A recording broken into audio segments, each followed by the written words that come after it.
Oi, gente, olha eu aqui de volta, né? Hoje eu vou falar um pouquinho sobre a minha infância sendo autista e as dificuldades que eu enfrentei. Eu fui uma criança como outra qualquer, né? Tive pai, mãe, vó, família, né? Eu lembro com muito carinho da minha família. Mas eu tive muitas dificuldades por ser autista, né? Nessa família. Eu morava mais com minha avó. Minha mãe era uma mulher da época que teve muitos filhos, né? Ela teve 12 filhos. E depois de mim, ela teve casal de gêmeos, que eram bem doentinhos. E ela ficava muito com esses gêmeos no hospital. E eu precisei ficar com a minha avó para, né, ter os cuidados que eu precisava, porque eu era muito pequena. Então ficava eu e uma irmã minha. Só que a minha avó, né, partiu dessa, né? Foi para junto do criador. E eu voltei para minha família, né? Quando eu voltei para minha família, eu já estava com aproximadamente 4 anos.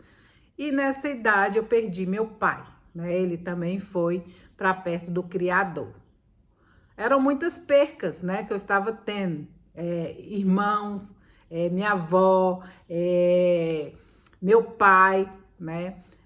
Minha mãe era uma mulher que tinha suas emoções bem complicadas, né?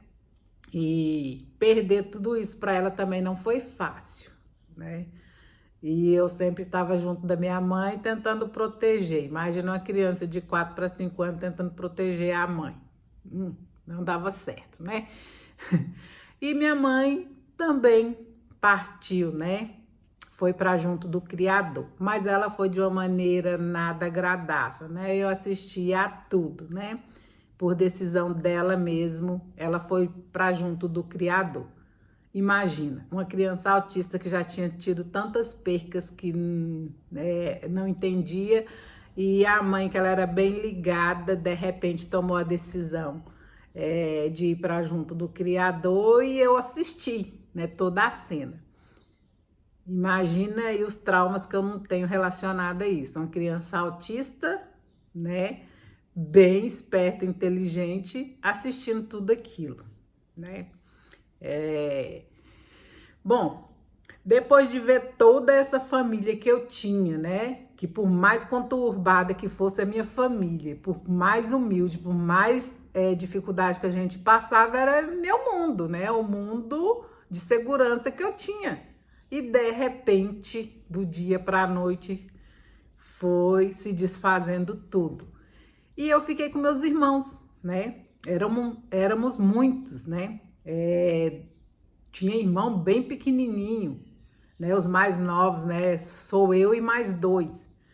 E eu tinha 5 aproximadamente, e tinha os menores, né?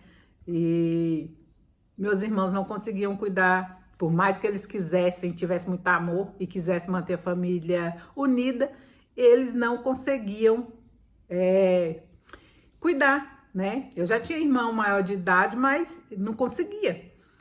E eles me doaram para uma família, né? Para que eu tivesse segurança, tivesse alimento, medicação. Só que eu cheguei na família, gente, e tive bastante dificuldade. Uma delas por conta do autismo, né? E a outra por conta dos traumas de estar sendo separada da família, né? Não é fácil para uma criança ser separada de repente das pessoas que ela gosta, né? Ir para uma família toda estranha e ser autista, né? Naquela época eu não tinha consciência de que eu era autista, nem as pessoas, né, que eu convivia. Mas eu recebi muitos rótulos, e passei por muitas dificuldades por conta do autismo, né?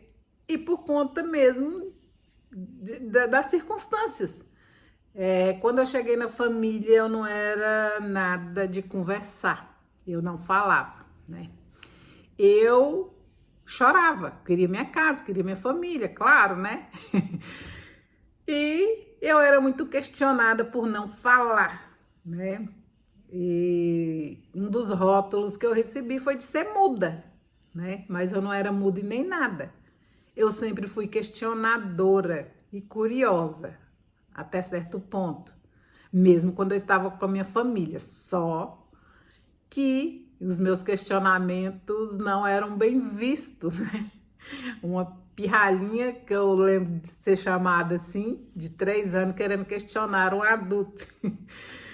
Bom, por receber meus questionamentos bem de forma desagradável, eu preferi me calar e não questionar. Mas eu sempre fui uma criança com a inteligência acima da média.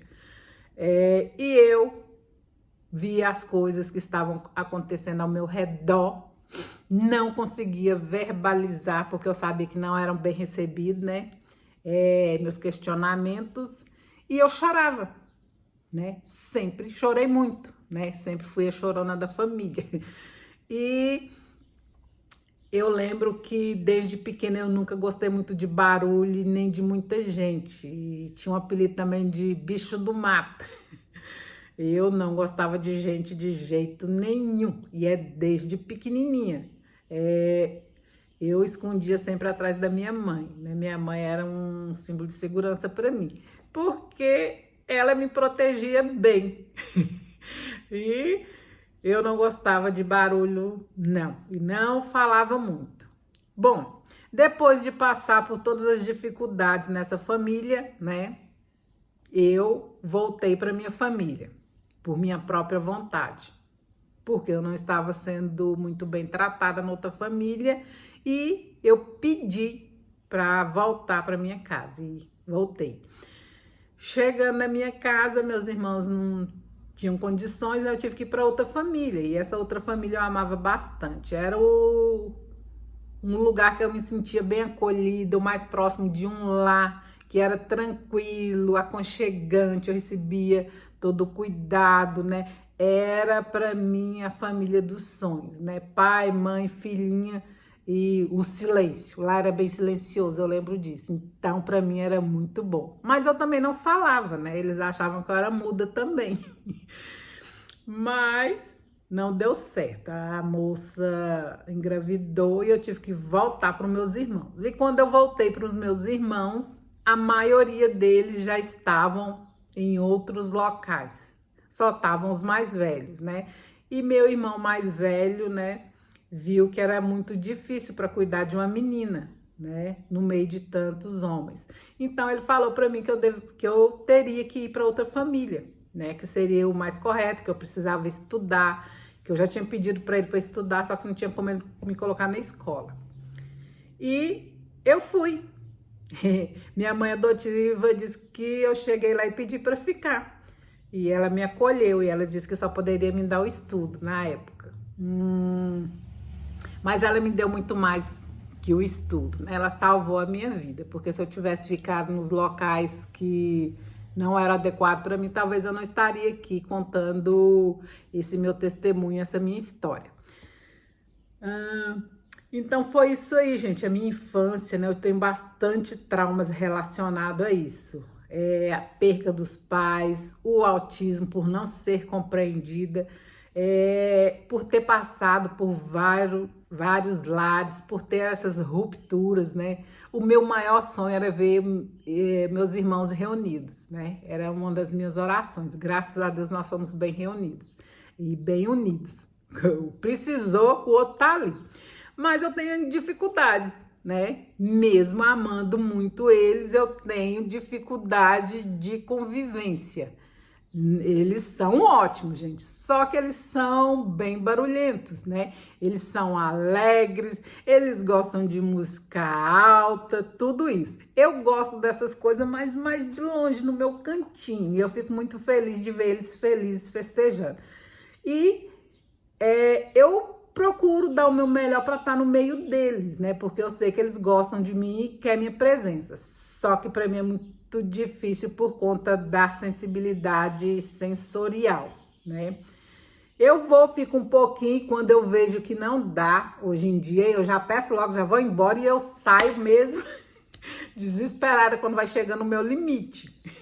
Por ter ultrapassado tantos limites na minha vida, hoje em dia eu prefiro ficar mais no abaixo, né? Um pouquinho, né? Porque eu não quero passar pela sobrecarga que eu já tive, sobrecarga sensorial. E é isso aí, gente. Eu contei um pouco da minha infância, que não contei todo ele, né? No decorrer dos vídeos, eu vou contando mais como foi, né? Todos esses desafios de ser autista, órfã, mulher, convivendo aí sem pai, sem mãe, né? Nessa sociedade. Mas eu superei e estou aqui, né? E se você está gostando dos meus vídeos, se você acha que vai ser útil para alguém, né, que precisa ouvir, né, esses depoimentos de superação, se inscreva no meu canal, curte, compartilhe com essa pessoa, né, para ela ver que tudo na vida passa, né? E que a gente consegue superar muitas coisas. Eu tô superando muitas coisas, né? Mas eu recebi ajuda profissional para isso. Estou recebendo agora esse apoio, esse suporte aos 50 anos, né? E é isso aí. Daqui a pouco eu volto com novos vídeos para contar mais sobre essas minhas experiências de vida. Órfão, autista e mulher. É isso aí. Tchau, tchau e até o próximo vídeo.